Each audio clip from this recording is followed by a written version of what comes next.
दोस्तों, आपने एक से एक शक्तिशाली देवदूतों, देवताओं और राक्षसों के बारे में जरूर सुना होगा और हर किसी देवता या असुर ने ऐसे काम जरूर किए होते हैं जिसे देखकर उन्हें सबसे शक्तिशाली होने का उपनाम मिल जाता है। पुराणों में कई ऐसे देवता और राक्षस हुए हैं, लेकिन आज जिनकी हम बात करने वाले हैं उन्हें सृष्टि का सबसे ताकतवर और धैर्यवान देवता कहा जाता है। दोस्तों, दरअसल आज हम बात करने वाले हैं देवों के देव महादेव अर्थात शंकर जी की। आज हम आपको शिव जी के जीवन के बारे में कुछ ऐसी दिलचस्प बातें बताने जा रहे हैं जो आज तक आपने किसी से भी नहीं सुनी होगी। तो चलिए शुरू करते हैं। दोस्तों, अगर आपको नहीं पता तो बता दें कि शिव जी को स्वयंभू माना गया है, यानी कि उनका जन्म नहीं हुआ और वो अनादिकाल से सृष्टि में है, लेकिन उनकी उत्पत्ति को लेकर अलग अलग कथाएं सुनने को मिलती है। जैसे पुराणों के अनुसार शिव जी भगवान विष्णु के तेज से उत्पन्न हुए हैं, जिस वजह से महादेव हमेशा योग मुद्रा में रहते हैं। वहीं श्रीमद् भागवत गीता के अनुसार एक बार जब भगवान विष्णु और ब्रह्मा अहंकार के वश में आकर अपने आप को श्रेष्ठ बताते हुए लड़ रहे थे, तब एक जलते हुए आग के गोले से भगवान शिव प्रकट हुए। विष्णु पुराण में शिव के वर्णन में लिखा है कि एक बच्चे की जरूरत होने के कारण ब्रह्मा जी ने तपस्या की, जिसकी वजह से अचानक उनकी गोद में रोते हुए बालक शिव प्रकट हुए। तब ब्रह्मा ने शिव का नाम रुद्र रखा, जिसका अर्थ होता है रोने वाला। लेकिन बाल स्वरूप शिव फिर भी चुप नहीं हुए, जिसके बाद ब्रह्मा ने उन्हें दूसरा नाम दिया, पर शिव को वो नाम भी पसंद नहीं आया और फिर भी वो चुप नहीं हुए, तो भगवान ब्रह्मा ने उन्हें कई नाम दिए, पर बालक को वो सब नाम भी पसंद नहीं आए और वो फिर रोने लगे। इस तरह से शिव को चुप कराने के लिए ब्रह्मा ने 8 नाम दिए और ये 8 नाम कुछ इस प्रकार से थे: रुद्र, श्रव, भाव, उग्र, भीम, पशुपति, ईशान और महादेव। दोस्तों, महादेव नाम से तो भगवान शिव आज भी जाने जाते हैं। दोस्तों, शिव जी के जीवन के बारे में कुछ खास जानकारी तो किसी भी व्यक्ति को नहीं पता है, लेकिन कुछ ऐसे पुराण हैं जिनमें शिव जी के बारे में बहुत कुछ लिखा है। एक बार जब धरती, आकाश, पाताल समेत पूरा ब्रह्मांड जलमग्न था, तब ब्रह्मा विष्णु के सिवा कोई भी देव या प्राणी नहीं था। ब्रह्मा जी और विष्णु जी उस समय जब सृष्टि के संबंध में बातें कर रहे थे तो शिव जी प्रकट हुए। ब्रह्मा जी ने वहां शिव जी को पहचानने से इनकार कर दिया।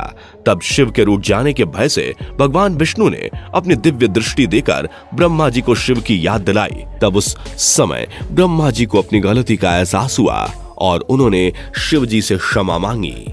दोस्तों, भगवान शिव से जुड़े बहुत सारे ग्रंथ लिखे गए हैं, जिनमें उनके जीवन चरित्र, रहन सहन, विवाह और उनके परिवार के बारे में बताया गया है। लेकिन उन सब में महर्षि वेद व्यास द्वारा लिखे गए शिव पुराण को सर्वोच्च स्थान प्राप्त है। इस ग्रंथ में भगवान शिव की भक्ति, महिमा और उनके अवतारों के बारे में विस्तार से बताया गया है। दोस्तों, शिव जी की शादी के बारे में कहा जाता है कि भगवान शंकर की बारात में नाग, किन्नर और भूत प्रेत नाचते हुए पार्वती जी के घर तक पहुंचे थे और उन्होंने बारातियों के सजने धजने की बजाय खुद पर भस्म को रमाया हुआ था। किसी के गले में मुंडमाला थी, किसी के हाथ में इंसान की खोपड़ी थी और तो और इन सभी के रूप, रंग, आकार, प्रकार, वेशभूषा, हाव भाव आदि सभी कुछ अत्यंत विचित्र थे। किसी का मुख नहीं था तो किसी के बहुत से मुख थे, कोई बिना हाथ पैर का था तो कोई बहुत से हाथ पैरों वाला था, किसी के बहुत सी आंखें थी तो किसी के एक भी आंख नहीं थी, किसी का मुख गधे की तरह था तो किसी का स्यार की तरह तो किसी का मुख कुत्ते की तरह था। उन सभी ने अपने अंगों पर ताजा खून लगाया हुआ था, कोई अत्यंत पवित्र तो कोई अत्यंत विभस्त तथा अपवित्र भेष धारण किए हुए था। उनके आभूषण बड़े ही डरावने थे। उन्होंने हाथ में नर कपाल ले रखा था। वो सब के सब अपनी तरंग में मस्त होकर नाचते गाते और मौज उड़ाते हुए महादेव शंकर जी के चारों ओर एकत्र हो गए। ये सब देखकर पार्वती की माता जी बेहोश हो गई थी। कुछ देर बाद जब उन्हें होश आया तो उन्होंने कहा कि मेरी फूल सी बेटी इस अघोरी से शादी नहीं करेगी। तभी धीरे धीरे वहां सारे देवता भी आकर एकत्र हो गए। भगवान श्री विष्णु गरुड़ के आसन पर, पितामह ब्रह्मा जी उनकी बगल में मूर्तिमान वेदों, शास्त्रों, पुराणों आगमों, सनकादि महासिद्धों, प्रजापतियों, पुत्रों तथा अन्य परिजनों के साथ उपस्थित थे। देवराज इंद्र भी नाना प्रकार के आभूषण धारण किए अपने विशाल ऐरावत गज पर आरूढ़ होकर वहां पहुंच गए थे। तब स्वर्ग से आए ऋषि मुनियों ने उनकी माता को शिवजी के बारे में बताया और कहा कि ये सृष्टि के रचयिता हैं। तब जाकर उनकी माता ने शादी को आगे बढ़ाया। दोस्तों, ये सभी बातें शिव पुराण में विस्तार से लिखी हुई हैं। माना जाता है कि शिव पुराण को पढ़ने और सुनने से पुण्य की प्राप्ति होती है। शिव पुराण में प्रमुख रूप से शिव भक्ति और शिव महिमा का प्रचार प्रसार किया गया। दोस्तों, भगवान शिव को संहार का देवता कहा जाता है।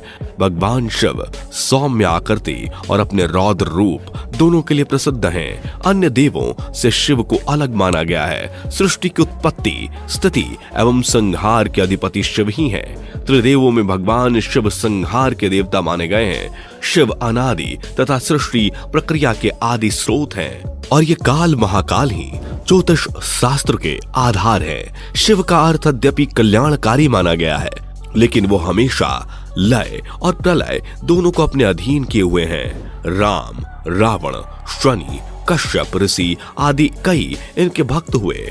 शिव सभी को समान दृष्टि से देखते हैं, इसलिए उन्हें महादेव कहा जाता है। दोस्तों, हम सब जानते हैं कि भगवान शिव जी को त्रिनेत्री भी कहा जाता है, क्योंकि शिव जी की तीसरी आंख थी। लेकिन दोस्तों, क्या आपको पता है कि आखिर शिव जी की तीसरी आंख का रहस्य क्या है? आखिर कैसे शिव जी के पास ये तीसरी आंख आई? दरअसल भगवान शिव की तीसरी आंख के संदर्भ में कई सारी कथाओं का वर्णन किया गया है। ऐसी एक कहानी है कामदेव की। एक बार दक्ष प्रजापति ने भव्य हवन का आयोजन किया और उस हवन में माता सती और भगवान शिव को भी आमंत्रित किया गया। लेकिन वहां पर शिव के साथ हुए अपमान को माता सती सहन न कर सकी और उन्होंने आत्मदाह कर लिया। इस घटना के चलते भोलेनाथ इतने टूट गए कि वो वर्षों तक घोर तपस्या करते रहे। कहा जाता है कि समय के साथ माता सती का हिमालय की पुत्री के रूप में फिर जन्म हुआ। लेकिन भगवान शिव अपने ध्यान में इतने लीन थे कि उन्हें किसी बात का एहसास नहीं था। सभी देवता चाहते थे कि जल्द से जल्द माता सती यानी कि पार्वती का शिव के साथ मिलन हो जाए, लेकिन उनके सभी प्रयास विफल साबित हुए। फिर अंत में उन्होंने स्वयं भगवान कामदेव को मदद के लिए बुलाया। कामदेव ने अलग अलग तरीकों से भगवान शिव का ध्यान तोड़ने की कोशिश की, लेकिन वो विफल रहे। इसके बाद कामदेव ने एक आम के पेड़ के पीछे से पुष्प बाण चलाया, जो सीधे शिव के हृदय में जाकर लगा और उनका ध्यान भंग हो गया। अपने ध्यान के भंग होने से महाकाल इतने क्रोधित हो गए कि उन्होंने अपने तीसरे नेत्र से कामदेव को भस्म कर दिया। अब देवताओं को इस बात की संतुष्टि थी कि भोलेनाथ का ध्यान समाप्त हो गया है, लेकिन इस बात का दुख भी था कि कामदेव को अपनी जिंदगी का बलिदान देना पड़ा। जब कामदेव की पत्नी ने शिव से गुहार लगाई कि उनके पति को पुनः जीवित कर दें, तब शिव ने कहा कि द्वापर युग में कामदेव भगवान कृष्ण के पुत्र के रूप में फिर से जन्म लेंगे। पुराणों के अनुसार भगवान शिव की तीसरी आंख दिव्य दृष्टि का प्रतीक है। इस दिव्य दृष्टि से कुछ भी छिपा नहीं रह सकता।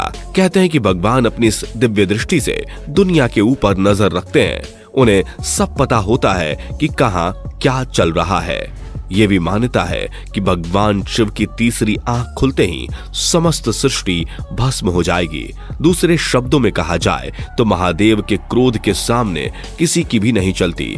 जब महादेव को क्रोध आएगा तो समस्त सृष्टि नष्ट हो जाएगी। दोस्तों, इंसानों की तरह देवों में भी मतभेद होते थे और अपनी बात को सत्य मनवाने के लिए देव कई बार आपस में लड़ जाते थे। ऐसा ही एक बार हुआ जब श्री ब्रह्मा जी और विष्णु जी में झगड़ा हुआ। ब्रह्मा जी ने कहा, सृष्टि मुझसे उत्पन्न हुई है और मैं प्रजापिता हूँ। तब विष्णु जी ने कहा कि मैं आपका पिता हूं, क्योंकि आप मेरी नाभि कमल से उत्पन्न हुए हैं। इन दोनों का झगड़ा सुनकर महादेव वहां पहुंचे और उन्होंने कहा कि पुत्रों, मैंने तुमको जगत की उत्पत्ति और स्थिति रूप दो कार्य दिए हैं। इस प्रकार मैंने शंकर और रुद्र को संहार का कार्य दिया है। मेरे 5 मुख हैं। एक मुख से आकार अ, दूसरे मुख से उकार उ, तीसरे मुख से मुकार म, चौथे मुख से बिंदु तथा 5वें मुख से नाद शब्द प्रकट हुए हैं। उन्हीं 5 अवयवों से मिलकर एक अक्षर ओम बना है। यह मेरा मूल मंत्र है जो कि स्वयंभू है। दोस्तों, हिंदू धर्म के प्रमुख देवताओं में भगवान शिव जी का स्थान सर्वोच्च है। भगवान शिव मनुष्य के मन को पढ़ने वाले माने गए हैं। कहा जाता है कि शिव जी के शरण में आने भर से भगवान अपने भक्त के कष्ट और कामनाओं को समझ लेते हैं। अड़भंगी कहे जाने वाले भगवान शंकर केवल मनुष्य ही नहीं, हर प्राणी की रक्षा करते हैं और उनकी टोली में जीव जंतु तक शामिल होते हैं। खास बात यह है कि भगवान शिव की पत्नी देवी पार्वती और उनके पुत्र कार्तिकेय और भगवान गणेश जी के बारे में सभी जानते हैं, लेकिन बहुत कम लोगों को पता है कि शिव जी की कई और संतानें हैं। उनकी 3 पुत्रियां अशोक, सुंदरी, ज्योति और मनसा। पुत्रों के नाम सुकेश, जलंधर, अप्या, भूमा, अंधक और खूजा हैं। दोस्तों, भगवान शिव के बारे में और भी कई सारे रहस्य हैं। उन सबको एक वीडियो में कवर नहीं किया जा सकता। अगर आपको ये वीडियो अच्छा लगा हो तो आप कमेंट में पार्ट 2 लिख सकते हैं। आज के लिए सिर्फ इतना ही। जाने से पहले वीडियो को लाइक शेयर जरूर करें और ऐसे ही और वीडियोस के लिए इस चैनल को सब्सक्राइब करके बेल नोटिफिकेशन को भी जरूर ऑन कर लें। धन्यवाद।